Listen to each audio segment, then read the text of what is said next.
One thing I've always had an interest in is online virtual worlds. They've been a huge fascination for me ever since I was a kid. The whole idea of hopping into a digital landscape inhabited by millions of other players living a second life through their computers is just so interesting. These virtual worlds can even be hugely influential in people's lives. For example, I got into World of Warcraft when I was 11 years old and still continue to play heavily to this day. I also still play the same character I started the game with.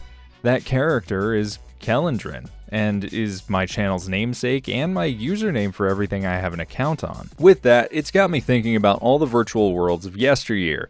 The ones with low player count, sunsetted games, and even games that are still around but in a much more diminished capacity in the form of private servers. So, without further ado, welcome to the first episode of Lost Virtual Worlds!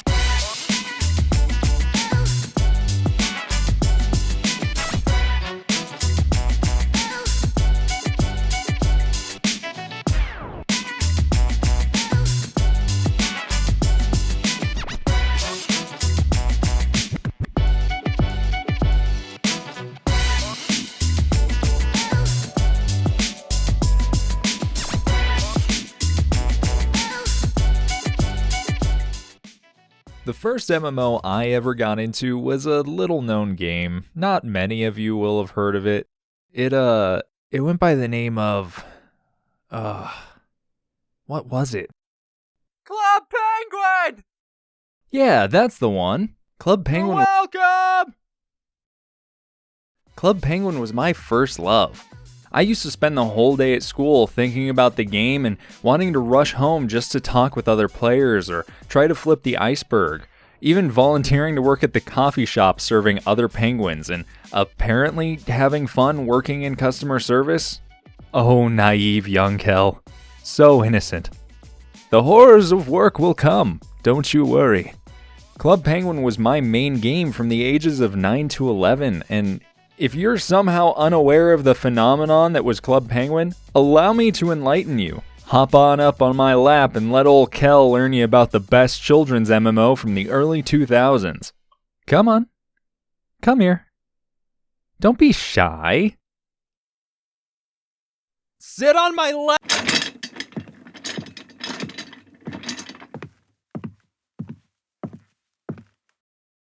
Club Penguin released in 2005. Originally developed by Lance Priebe as a side project called Snow Blasters.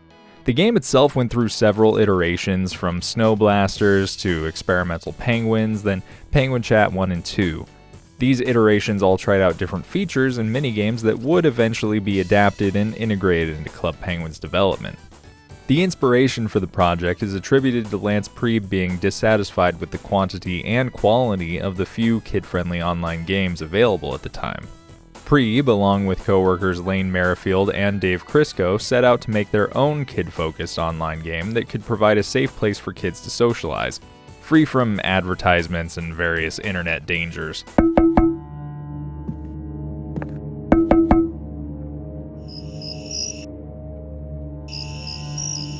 Like that guy.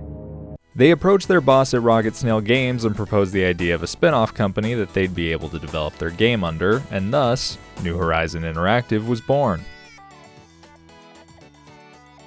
Development of Club Penguin began in 2004, with the name being decided on in the summer of 2005. Incorporating features and ideas from previous games, Penguin Chat and Experimental Penguins, development moved fairly quickly.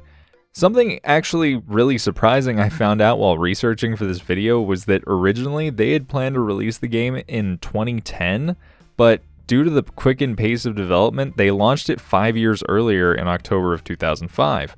I can't imagine this kid's Flash game being in development for 6 years. That would have been absolutely insane. When the game released, it was an instant hit. It started with 15,000 users and hit 1.4 million by March of 2006. Then, the fabled dark times arrived. August of 2007. Something ominous began lurking around the offices of New Horizon Interactive, looking to milk Club Penguin for all it's worth. Who's there? What do you want? Hiya, pal. Oh God, no! This just in. The Walt Disney Company has purchased Club Penguin for just over $350 million, with an agreement to double that if the game hits its targeted growth by 2009. Spoilers, they absolutely will not. What they have planned with this acquisition we do not yet know, though I for one welcome our new Disney overlords.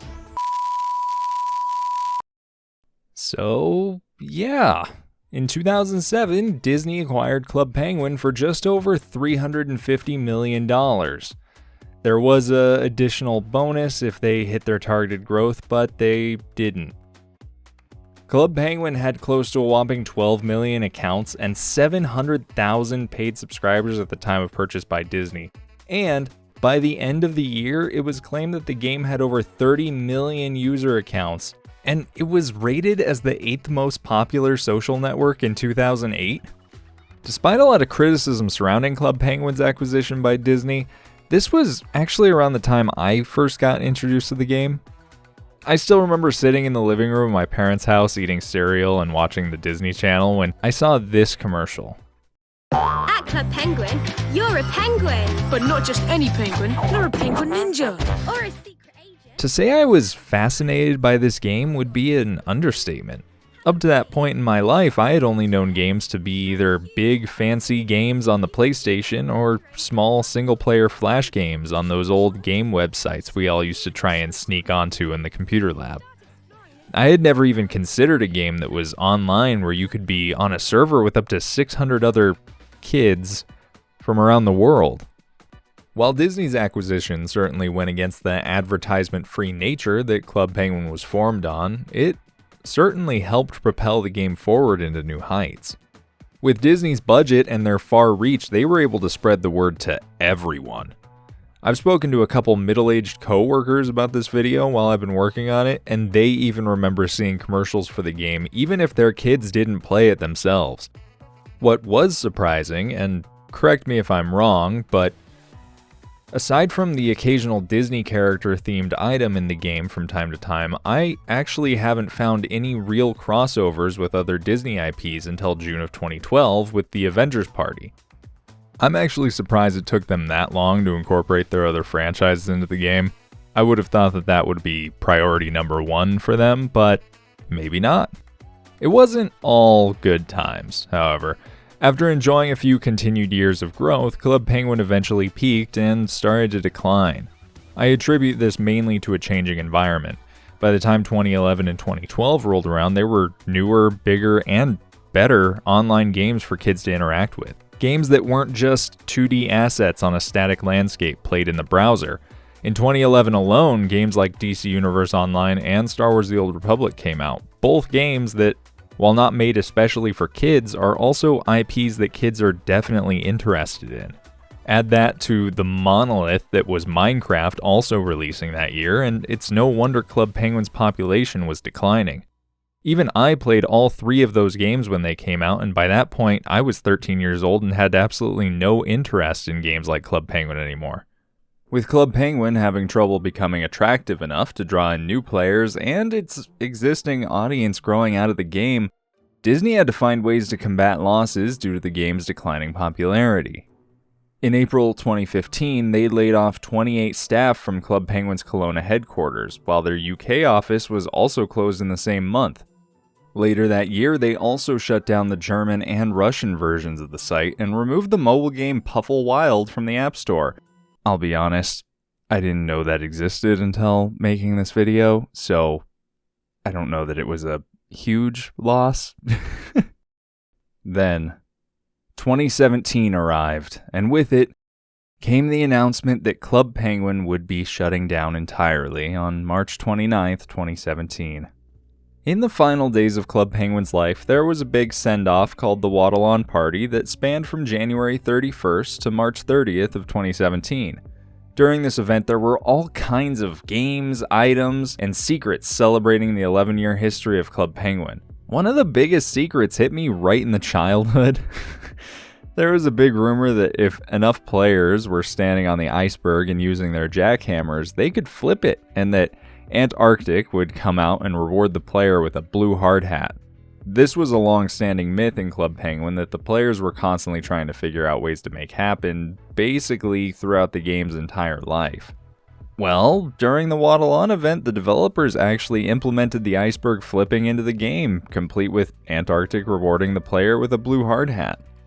When I saw this on social media, my inner kid got so excited, remembering all the time my friends and I used to spend trying to flip the iceberg ourselves.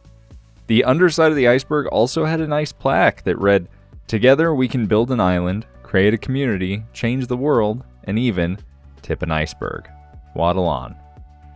On March 29th, the day before the game's shutdown, membership was made free for all players to enjoy the game. Overall, the party was a great sunsetting of the game and did accomplish what they set out to do: celebrate the life and history of the game. At 12:01 a.m. on March 30th, 2017, the Club Penguin servers shut down, officially sunsetting the game forever. Except, there's one thing I neglected to mention. Way back when Club Penguin was announced to be shut down, it wasn't just to be rid of the game. To be honest, the game was likely still making enough money to stay afloat for at least a couple more years. However, remember when I said Disney was looking for new ways to combat losses? Well, what they had decided to do was create a whole new game using the Club Penguin IP, and that game was also announced to launch on March 29th, the day before the original Club Penguin's shutdown. So, without further ado, let's shift our focus to this new contender. Oh God, it's horrible here! My leg! Somebody help You need to be a us, member. please! Hang on, what about this one here? You need to be a member. This is taking the I'm piss. burning! Oh Jesus, I'm burning! So, yeah. Club Penguin Island was in fact not the game that Disney had hoped it would be, and did not save the IP. To the dismay of myself and plenty of other fans around the world, Disney shut down the beloved web game we all grew up with so they could release a mobile game. Do you guys not have phones? Yeah, you guys all have phones, right? In fact, the irony is that I think they would have made the same, if not more money over the same time span of Club Penguin's life if they just left the original Club Penguin game running for another few years. Club Penguin Island was massively unpopular, to the point where the only time people were actively giving the game attention was during stream raids on the servers. One of the main reasons the game was unpopular was the fact that if you didn't pay for a membership, there was basically nothing for you to do in the game. Here's the thing. Both Club Penguin and Club Penguin Island had paid memberships available to players, but the difference between the two was that in Club Penguin, even if you didn't have a membership, you could at least get 1 or 2 free items during events and holidays, and you had access to 99% of the minigames available to play. In Club Penguin Island, however, the only free item a non-member could wear, as far as I recall, was a t-shirt. All the minigames, clothing items, igloo decorations, and even most of the interactable environment items around the world required a membership. Since players couldn't really try out the game without linking their payment details, people didn't have an incentive to really try the game. On top of that, their target audience, children, would have a tough time convincing their parents to pay for a membership for a mobile game, and with nothing to do, the kids would get bored and stop playing. Unfortunately, or I guess fortunately, depending on your opinion of the game, Club Penguin Island was honestly one of the shortest-lived online virtual worlds, hence why I'm just tacking it onto this video rather than giving it its own. How long did it last, you ask? Less than 2 years. That's right, the game launched March 29th, 2017 and shut down on December 20th, 2018. And what sucks about that is, looking back at some videos towards the end of the game's life, it actually looked like it was starting to get somewhat good. I mean, look at this big dragon boss fight from the medieval party a couple months before the game shut down. This is actually super cool, and had I known about it, might have actually checked it out at the time, but unfortunately, Disney never really did any marketing to try and let people know about the changes they had made to CPI, and because of that, no one came back and it died a quiet death.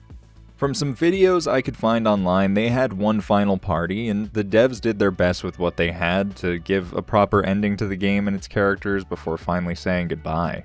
though you could definitely tell that there was budget cuts as none of the characters had voice acting. Club Penguin and Club Penguin Island are two interesting games that touched a lot of people. So, what happened? Well, unfortunately, Club Penguin was caught in between shifting times. Its initial fall can be accredited to much bigger and more impressive games coming out as time went on. Games that kids today are much more interested in. Add to that, as younger kids started to get into gaming, going to browser games just isn't as popular of an option anymore. Instead, kids will flock to Minecraft, Roblox, Fortnite. Once that shift was made, Club Penguin was doomed to slowly die out as it was hemorrhaging players for years and struggling to gain new ones. When they decided to combat it and make a new, more appealing game in the form of a mobile game, it actually wasn't a bad move. Kids are constantly on tablets and phones nowadays, for better or worse, so bringing the game to them was very smart. However, Disney couldn't keep their greed in check and put everything behind a paywall, shooting themselves in the foot. Once hitting that egregious paywall, kids are much more likely to just play a different game rather than beg their parents for a subscription. Club Penguin as an IP has been dormant since Club Penguin Island's shutdown.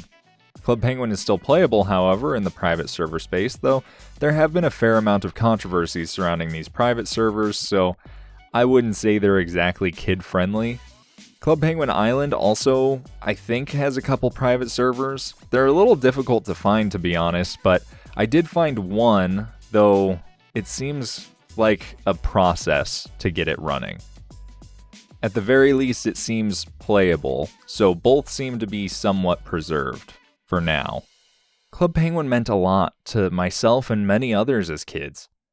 Everything from the music to the visuals and characters of the game holds so much immense nostalgia for me. While researching for this video, I found so many things that reminded me of my experiences in the game that were tucked into the back of my brain. I wholly attribute my love for in-game holidays and MMOs to Club Penguin and their different parties and the way they'd go all out for Halloween and Christmas. Even as an adult, I chase that feeling of logging into a game around different holidays and feeling the excitement of running around and exploring all the seasonal activities, even if I've done them all so many times. Club Penguin will always hold a special place in my heart, and it's a shame that it's no longer around in an official capacity. I hope one day Disney dusts it off and brings it back in some way. Maybe they can even take a page out of Blizzard and Jagex's book and release Club Penguin Classic. Until then, we'll just have to make do with our memories and some of the more favorable private servers.